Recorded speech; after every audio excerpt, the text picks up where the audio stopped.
Imprenditore per sogno e per necessità, che ha vinto la crisi sua e di altri con l'impegno personale. È costui il vincitore del premio Bontà del Santo di Padova, un uomo che ha saputo reinventare un futuro per sé e per gli altri in tempi di crisi e di scelte drammatiche, una storia che vuole essere un esempio.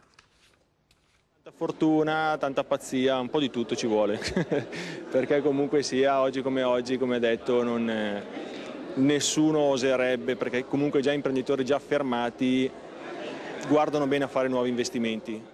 Lui con modestia parla di fortuna, ma ci vuole coraggio di questi tempi per una scelta come la sua. Cristian Stangalini, milanese di nascita, piovese d'adozione, era rimasto a casa con altri 42 colleghi.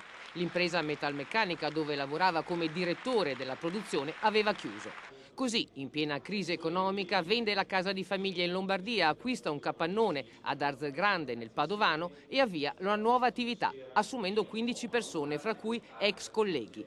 A lui il premio della bontà numero 38 dell'Arciconfraternita di Sant'Antonio, consegnata da padre Poiano. Signor Cristian, allora, insomma, ma come è riuscito a convincere le banche di questi tempi? Beh, a dirla tutta, le banche ancora non sono convinte, ci stiamo riuscendo adesso perché comunque ci cominciano ad essere dei numeri importanti che ci hanno dato ragione su quello che era il nostro progetto su carta. Adesso coi fatti stanno vedendo che non erano proprio tutte parole al vento e numeri messi tanto per essere scritti.